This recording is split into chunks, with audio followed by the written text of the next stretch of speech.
Life can only be understood backwards, but it must be lived forwards. Once you label me, you negate me.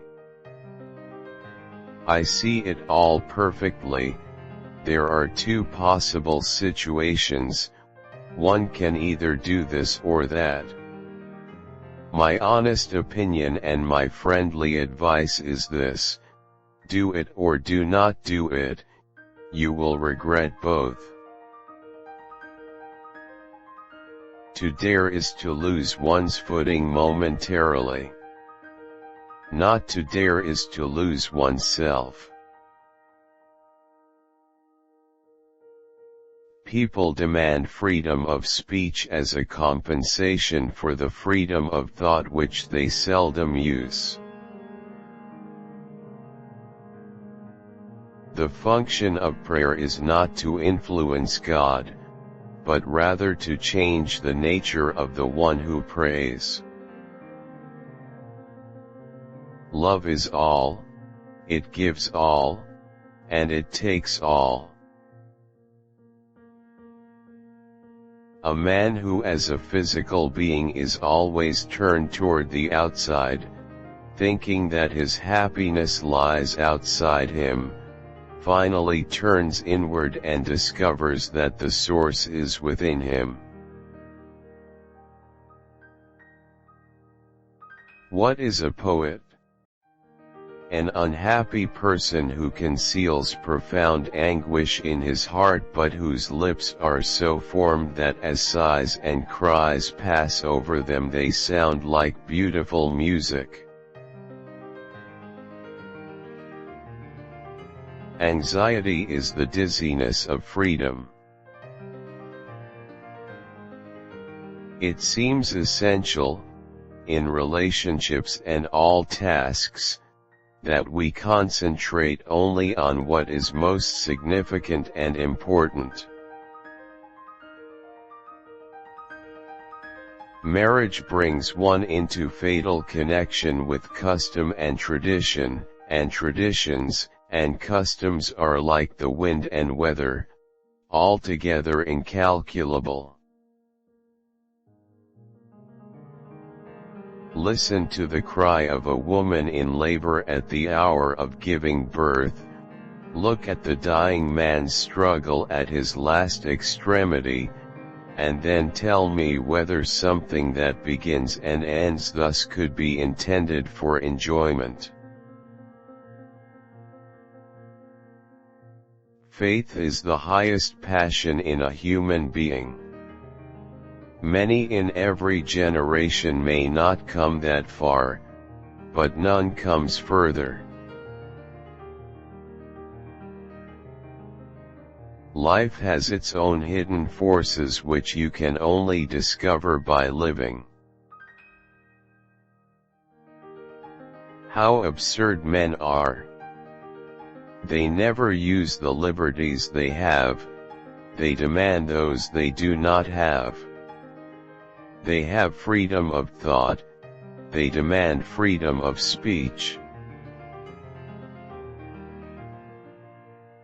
The paradox is really the pathos of intellectual life, and just as only great souls are exposed to passions, it is only the great thinker who is exposed to what I call paradoxes, which are nothing else than grandiose thoughts in embryo. Purity of heart is to will one thing. If I am capable of grasping God objectively, I do not believe, but precisely because I cannot do this I must believe. Trouble is the common denominator of living. It is the great equalizer. One can advise comfortably from a safe port.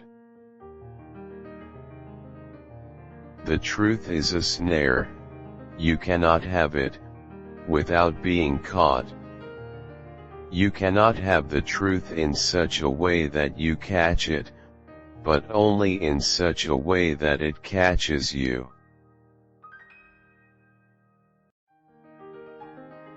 The more a man can forget, the greater the number of metamorphoses which his life can undergo. The more he can remember, the more divine his life becomes. I feel as if I were a piece in a game of chess, when my opponent says of it, that piece cannot be moved.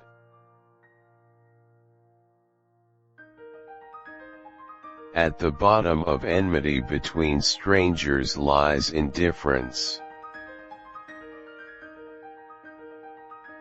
Far from idleness being the root of all evil, it is rather the only true good. During the first period of a man's life, the greatest danger is not to take the risk. It was completely fruitless to quarrel with the world, whereas the quarrel with oneself was occasionally fruitful and always, she had to admit, interesting. There are, as is known, insects that die in the moment of fertilization. So it is with all joy.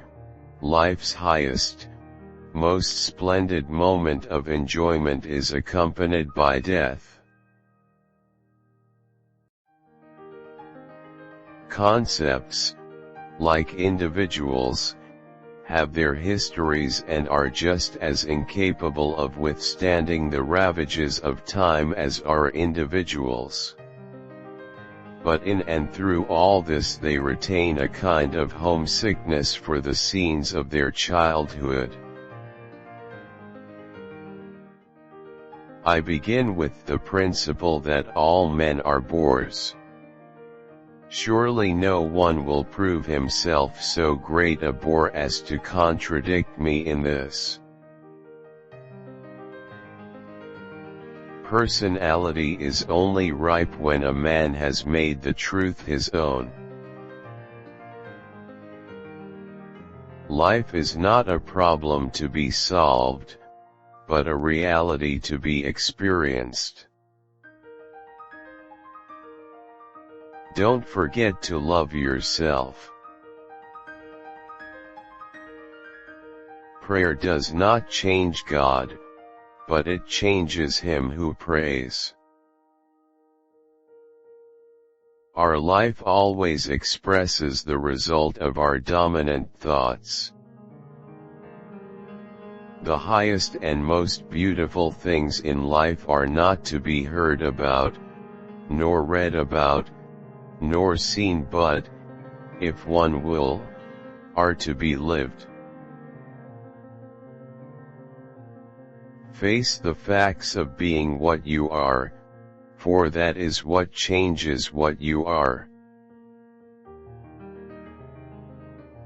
Boredom is the root of all evil, the despairing refusal to be oneself. God creates out of nothing. Wonderful, you say? Yes, to be sure, but he does what is still more wonderful, he makes saints out of sinners. Take away paradox from the thinker and you have a professor.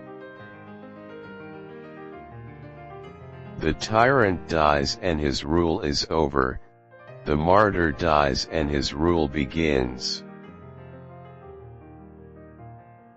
Patience is necessary, and one cannot reap immediately where one has sown. Love does not alter the beloved, it alters itself. Most men pursue pleasure with such breathless haste that they hurry past it. People commonly travel the world over to see rivers and mountains, new stars, garish birds, freak fish, grotesque breeds of human. They fall into an animal stupor that gapes at existence, and they think they have seen something.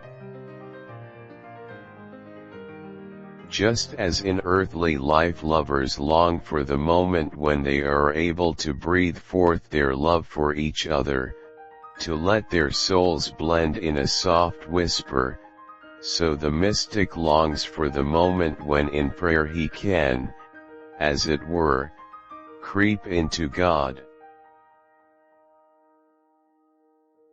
Not just in commerce but in the world of ideas too, our age is putting on a veritable clearance sale. People understand me so poorly that they don't even understand my complaint about them not understanding me. Since boredom advances and boredom is the root of all evil, no wonder, then, that the world goes backwards, that evil spreads.